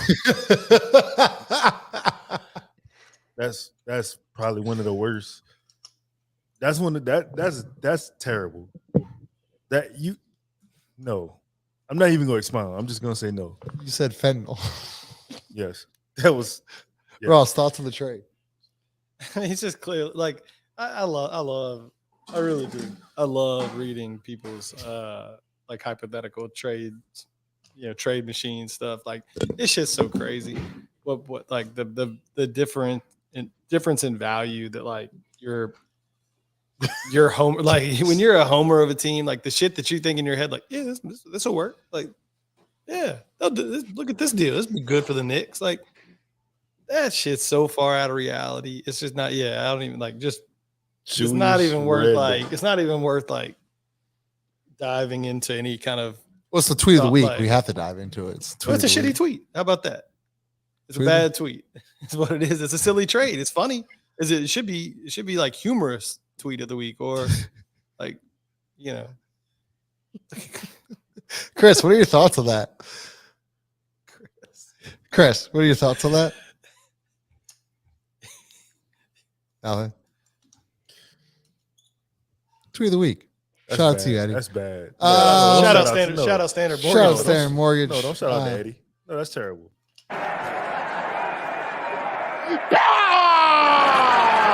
I would kick open the door to the Oval Office and I would chop that motherfucking desk in half. Let's get to fan questions. Presented by Company Berry, located at 4600 Ferret Street. Chad, start with you. What are your thoughts on this? I'd rather Nas Reed over Karl Anthony Towns. I mean, it depends on the goal. I think again, if you have I think people really gotta. Not saying I disagree with you, Big Swole, but I think people really gotta really view how bad this team is. Right? This is not a 49 win team. This team happened to win 49 games this season. It's not a 49 win team. So when you take a step back from that and you say, damn, there's going to be situations where Nas Reed, for what you would have to give up for Nas Reed, because Nas Reed getting paid and he's the way we think about, or some people think about Herb Jones, that's the reality for a player like Nas Reed. Like he's probably one of the most valuable front court players in the league right now, role players, that is. You got to take a step back and say, damn, if shit got real, could Nas Reed be the second best player on this team? Or on some nights, can Nas Reed be the best player on this team? And if the answer is no, then it's like, I think that got to be the argument for any player you trade for. Unless you getting like role players and picks, you got to say, yo, if shit got real, could this be the second best player or the best player on a team that's really in contention for the playoffs? Not like a fringe playing team. I'm talking about like a comfortably in the playoffs team. And I think if Brandon was who I thought he was going to be, if Zion was who I thought he was going to be, then Nas Reed is cool. But since neither one of them are there yet, and I don't think Brandon's getting there, nah. Nah, you got to go with Cat. Ross, Inferno, would we still need a backup big that rim protects? Would we, if we did what? If we traded for Cat? I just think he's asking for, like, do we think we need a backup big that protects the rim? We don't have a starting. We don't have a starting one. You have that a big protects at the rim. all. We don't have a big at all. Like, Just reading the I'm question. gonna assume. I'm gonna go a step further. First off, before I answer this question, Jazz responding to your last question with depends on the goal is a great way to respond to a shitty question. It's just for you. I'm gonna start stealing that. So well done, Chaz. Nice. Like, ask me a Nice. bad Good work. question. Depends on the goal. Like you could use that here. Like, would we still need a backup big? Depends on the goal. Like, yeah. Like, yes, we still need a backup big. I think if we have Towns, I still don't think Larry Nance is all that great of a basketball player. He working on it. Yeah. So I would still prefer even if you did a deal for Karl Anthony Towns to get a rim protector as kind of as your backup center, not just one of these run of the mill cats, Cody Zeller, old man Zeller, George Washington, Jazz. Yeah. No, so I think I actually would say yes to this one. I think if you did a trade for Towns, I would still like to get a backup, like a true rim protector if one exists. Lito from Benny DeMarble. Cam Thomas, anyone? I mean, I like Cam Thomas's game. But I think with Cam, respectfully, what's the goal? We're still doing it. It's a great response. It depends on the goal. Because if Willie Green is the coach, he's not going to play. Yeah. Yeah. I guess it depends on the goal. 5. Give me your trade proposal for Karl Anthony Towns. Muted. Thank you for rewording that question. I Like that, truly right? appreciate Hey, learn it. Getting better, huh? Could have just said Chef Highway. That's all. it. I guess it would have to be Brandon, but I think the numbers kind of line up with, I think, just Larry. But the thing is, like, what does Minnesota want in return? All right, like, what do they truly want? I'm pretty sure they're not going to ask for Larry. All right, I'm pretty sure they're going to ask for something else, probably something more sustainable. But if Brandon is their guy, I know him and Ant played on that, USA team. I don't know how close their relationship was, to be truthfully honest. So I'm pretty sure Ant has to sign off on this. I mean, just being honest, if you're going to trade away Cat, like, you have to bring in somebody that at least is going to, fill the void of, what Cat's, especially with the shooting, right? Like, just like Zion needs shooting around him, so does Ant, right? Like, Ant's primarily trying to get to the rim. If somebody is in the fucking mid post, I don't think that guy's gonna like that. That's really why I said CJ makes a lot more sense in that deal. That's what I'm about to say. Yeah, Chris, is it time into catch in for CJ? What's Is his it name? time? What's his name? Is it time for? Is it time for us to cash in CJ? Depends on what. I think we talked about this recently, man. I think no, because what does that even mean? Like, what are you cashing in a 32 or about to be 33-year-old undersized two that isn't necessarily a point guard for? And I mean, to be honest, like, it's not long before CJ is, after next season, he's an expiring contract anyway. 30 mil. So yeah. So I mean, and in a lot of ways, I think after once new TV deal money kick in, and once even some extensions that come to play this particular year, CJ's gonna, like, his contract is gonna look better and better in regards to the production and what you're getting versus what you're paying him. I mean, so I don't really look at it as look, he's bought in, he's changed his game, he's been productive. Sure, if you can find a way to to upgrade the deal, to upgrade your team, or if you're in a situation where you're talking about possibly a CJ retiring as a Pelican with a different extension, and he's transitioning into, let's say he says, all right, I'm Jason Terry now. You know what I mean? Something like that. You might change completely how you look at CJ McCollum. So I think he's still, a really good fit with Zion. I think he's done everything you could have asked him to do for the most part since he's been in New Orleans, considering some of the things that have happened. It feels like been fucking 5 years, and it's been what, a year and a half, 2 years now. However long it's been. Shit, I don't even remember. But no, I don't think. No, I don't even know what cashing in means for CJ McCollum right now. What does that even mean? Lito, appreciate the super chats, guys. Gulf Coast Squadron, Lito, and they did a great video. Lito and Chris did a great video on Deni from Washington. There's something on Deni. I'm all in for that deal for BI, and he can replace Zion when he leaves because he's not re-signing. A lot of part of that comment's interesting. What do you like about Deni? Shout out to Gulf Coast Squadron for watching the video, man.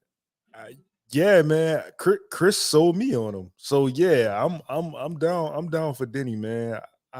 He got game. He got game. The only problem is, again, what's the goal?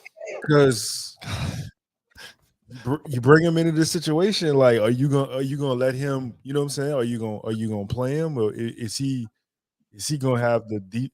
Yo, like, whoa. What is happening? What is happening? No. But God damn. Who? All right. I want to thank the Lord. I want to thank Coach Harbaugh. Fucking love you, man. Love the shit out of you. Whoa, hold on, dog. The thought was there, though. Wait. The thought was there. The thought was there. I can't say defense? That's not what you said. I didn't say anything. I didn't say nothing. I ain't gonna say what you said, but you said it. I ain't saying nothing. I ain't saying you can. Hey, you hold on. Somebody gonna put it in the comments, bro. Hold on, bro. You can't. I'm gonna let him do it. Justin cut me off before I can even finish. That's crazy. But listen. listen. For real though, like, I want to thank the Lord. I want to thank Coach Harbaugh. Fucking love you, man. I ain't pausing nothing, man. I don't care. I'm standing on mine. It's all good. Look, Deni can be a good player. I think he's going in the year 4. I think Chris, you going in year 4? You remember? Well, he just got because he's on an extension now. Huh? Or I think his extension. Year 5. Yes, I think it's 5. The thing with him was, like, also, like, just his game, the ability to grow his game. Like, if you Washington, like, I mean, obviously they have no pathway, no goal to win now, right? Like, what do they, you know what I'm saying? Like, what do they that's crazy. Being a second round pick for Deni, that shouldn't be too egregious, right? But the Pelicans not gonna do that. Just like the Pelicans not gonna trade for Trae Young. So I mean, we all got dreams. They just not go fulfill any of them because they just scared to make. I don't know. Scared to make a move. It's an interesting question. I don't know why, but if you say, who do we trade for Trae Young when we trade BI for Cat? I think we should skip that one. Let's go to the next question. Let's get it. Chris, what do you like about Deni? I want to hear your thoughts on Deni. Yeah. I mean, he's another guy that or player that I think is he's on a really good contract, and you know what? I think he was drafted, I think like 6 when he came out. Yeah, like 9th. So I mean, like, he's definitely someone that we're talking in regards to talent. He's someone that can really do it all, man. I mean, he can shoot. He can shoot the 3. He can create for himself. I mean, he's like 6'9", 6'10". I mean, I think he finishes well at the basket. I think he's also a pretty solid defender. And he finally, I think he's someone as well he's been in a lot of different roles since he arrived in Washington, so he wouldn't be a guy either that you would be like. He would be someone that you would be acquiring. I think with like on potential. You know what I mean? He showed last year or this season that he took another step. I'm not necessarily saying he's a star, but I think he's also a really good fit around Zion. He can do just a little bit of everything. I think he's a solid rebounder as well. And you know, he would be a dude that if we're talking talent, you know, the numbers aren't going to match up to Brandon, you know, for example, but it's just ultimately it's really good value when you consider what you're trading and what you will be getting. And you could argue, you know, that we're close to seeing the best basketball that he could possibly play. So again, that would be taking somewhat of a gamble or a risk. But if it fails, you're not paying him a bunch of money and you have him on a cost control deal for, you know, I think an additional 3 years. He's still relatively young. I mean, I think he checks every box in any kind of return. It wouldn't be, you know, similar to Karl Anthony Towns. It would be number one necessarily on my list. I do think the team needs a guard. But if Washington decided for whatever reason that they were looking to trade Deni, I would be interested, especially if it, you know, we're talking about this team. You know, Lito says there's no way they're trading for Trae Young. You know, let's say they don't. It's not Karl Anthony Towns. It's not Darius Garland, and you still have to trade Brandon Ingram. Where else are you going? So, you know. Chaz, Chaz, from Micah, what are your thoughts? What about Jalen Smith in free agency? I don't think the answer is via free agency. I think you gotta look at teams who got kind of like I'm not a person who's with like the Okongwu hype, but you look at a guy like that, like teams who have maybe young fives who are on the second unit or playing spot starter minutes who could kind of like flourish if they became starters, like a guy like a Nick Young. I feel like you probably could get him for a protected first, maybe swap, maybe Jose Alvarado, someone like that. But honestly, my and hey, again, goes back to the depends on the goal. I feel like if I was the Pelicans, man, it would be so funny if Washington got stuck with Jordan Poole and Brandon contract. Oh, that would be crazy. I don't want to see the DMV go out like that. But I would highlight Houston. I would call Houston and be like, look, I know y'all still want my Cal. Y'all not getting them 9 times out of 10 because, you know, Brooklyn kind of, you know, they wilding out. Just give me Jabari number 3 in the salary. I think Jabari at the 5 moving forward. I think because you no matter what, you gotta fill one role. And if you got a Jabari at the 5, I don't even know if he's fucking available. I'm just speaking hypothetically. If you filled in the 5 position cheap, that allows you to go all in at your point guard position. Because you can't have a super expensive 5 and a super expensive, like it's going to limit the avenues you have to get in a guard. I think the guard is the critical piece you need. Now, that guard may not be available right now. And that's the reality of the situation. This is more of a seller's market, not really a buyer's market. It isn't a lot of great guards available right now. But I feel like if you can address your long-term center position and then you kind of like just play your cards right. The Pelicans got enough to get them to the deadline to find that next disgruntled guard or that next buy low candidate. But I would start looking other places. I don't think it's going to be a 1-for-1 deal. I haven't even really, to be real, aside from like media teams who cover those teams, there haven't really been any real reports of anybody that interested in Brandon. Like just a bunch of rumors. That I mean, you got Windhurst, who I'm gonna give Windhurst some credit. Let's say Windhurst. So that's one team, right? I give Trevor Lane. Let's give him a little bit of show Trevor some love. That's 2 teams. All right, that's 2. Atlanta, haven't really heard about Atlanta being interested in Brandon. Like that's not those haven't that we haven't heard about in those terms. Haven't really heard about fucking really anybody. Like except for who you haven't really heard about Cleveland necessarily being interested in Brandon. They're just saying a wing. Like if they go get a competent wing for cheap, then that's another team kind of like off the trade possibility list. So I think they're in a weird spot the way they gotta go young. Yeah. All right. Last question. I'll go from JH15 to Ross. Thoughts on Wendell Carter? He'd be a perfectly capable, like, plug and play. I mean, I don't think he's a long-term answer at center. A lot of injury history. Seems like he misses, a chunk of a year every season. But overall, he's a fine player.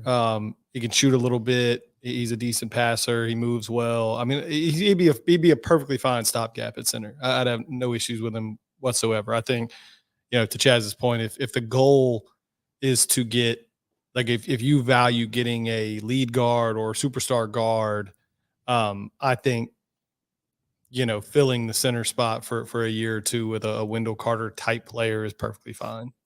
Damn, there's a couple going. Chris, real quick, is there anyone that's on the team that is still untouchable?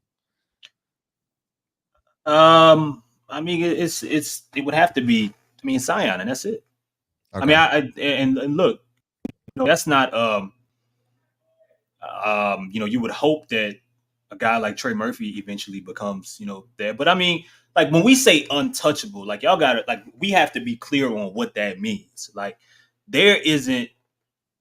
You got 5-6 untouchable players in the entire league of basketball.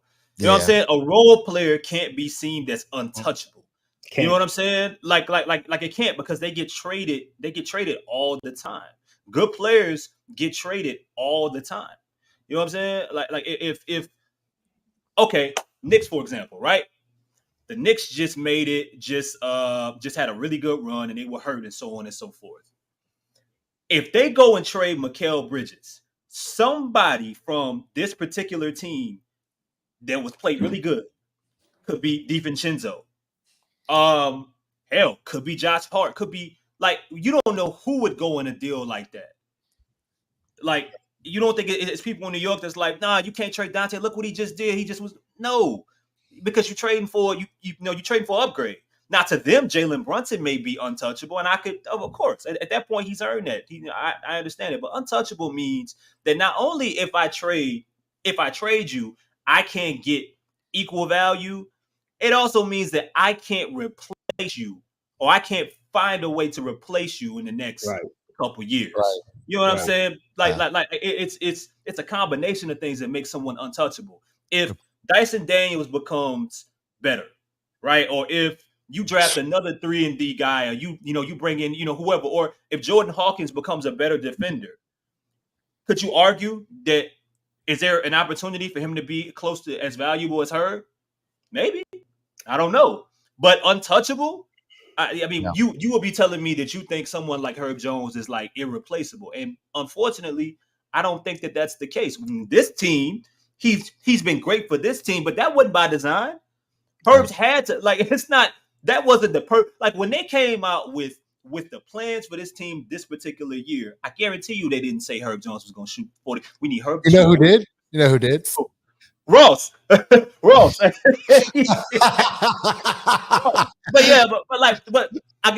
my point is that we got to be clear about what untouchable is, bro, because it's not that many untouchable players in the league. Can I? Insane. Sure as fuck nobody in our position. Chad, get the super chat. You gotta go. That's fine. Yeah, I was gonna say after anyway. It's good. Okay, well, I can't let go of a super chat. There was one about Hartenstein, Mac. I think it was Mac. Yeah. No, he's commanding $100 million, and I just no. That would be crazy if he gets that. He's commanding he's like thinking like Bro, I love him. 100 mil? I love, yeah. That Damn, I reported need this to go. weekend. I need to Love go. Ice. Hey, Chris, the That's last show we Isaac. did, I told you he's about to get the bag. 100 mil though? No, Hey, He's he going. gets- He might command $100 million on the open market. Somebody about to command a mistake. That's what I'm saying. Yeah, In I'm this not, economy, I don't know. In this, Gulf Coast Squadron, Ross, Jaden Ivey, and Isaiah Stewart, and pick. And I want to hear Ross. This will be the last question. We'll go Ross, Chaz, and we'll go 5 seconds of Lito. Jaden Ivey and Isaiah Stewart, and pick number 5 for Bi Dyson, and pick number 21. Ross. in this heat. I had to reuse that one time. That was last offseason. I'm sorry, I'm trying to read this. I'm just seeing it for the first time. So Ivy Stewart in the 5 for Bi Dyson and 21. Yeah, I'm doing that in a heartbeat. Not thinking twice about it because Ivy becomes an answer. A lot of people are low on Jaden Ivey. That's cool. That's fine. He's there's a lot of people. Well, I don't want to start insulting people. Ivy would be a useful player in terms of a skill set that we don't currently have. I think Stewart becomes your backup big, or you can even start him if you need to. And I would use the 5 pick to get your center of the future, whether that's Klingon or somebody else. I think Bi is gone. Zach Edey with the 5th pick. Have you lost? Did you not watch me, Lito? Show is great. He is the All right, next. let's He's the just stop. future. All right, just stop. All right. Okay. Just in terms of answering this question, we can debate that one later. Dyson, we've talked. We've gone 12 rounds on the Dyson Herb stuff. There's no point to have both of them on the team. If you're moving up to 5, 21 is kind of what you have to give up there. And I want to get BI off the roster at almost any expense. Okay. I love this trade. I'd be good with this. Chaz, real quick, go ahead. Yeah, I'd do it. If I didn't have any room for the You thought about that? Are you kidding me? No, I thought about it because I'm like, man, could I get Duran instead of Stewart? Because I don't like Stewart, but yeah, it's fine. I do it. Beef I stew? don't You think like you beef get stew? Duran and That's 5. crazy. Like you can't get That's Duran his and nickname. I don't care. That's his Giannis' nickname. nickname is the Greek Freak. You calling him? That's his nickname. All right, 5. Beat Got here. good hips. Play the wrong. My bad. Play the wrong clip. 5 seconds. Audio Jungle.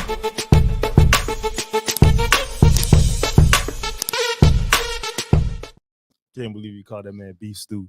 Hey, listen. This goes out to the female Pelicans fans, the women ladies of Pelicans Nation. Yo, look, Father's Day coming up. This is important, man. Like, guys don't want no goddamn ties. They don't want no socks. They don't want any of the. They don't want the bum ass handprint from the kids to put on the refrigerator. They want good gifts. They want nice things. You know what I'm saying? Like, take care of your guys. Don't take them to Applebee's and get them the 2 for $20. Like, spend a little money on your guy. Take care of him. You know what I'm saying? Like, take care of your guy this Father's Day. Get him something nice. Get him something that he likes. Listen to him. Pay attention. Look. NCAA football. It hasn't been out since 2014. We getting that back. We getting that. Wow, that's crazy. We getting that back. Look, it's a $99 pre-order. Get him the deluxe. Take care of him. You know what I'm saying? And look, if he don't got it, buy him the PS5 while you at it. 2 for 1. Take care of him. He got to talk. Listen. Sometimes maybe he doesn't want to come home and talk to you. Just let him play the game for a couple of hours. You know what I'm saying? Then maybe take him to the Sizzler. I don't know. Whatever y'all We going to. All right, appreciate y'all. Make sure you smash that like button. See y'all later.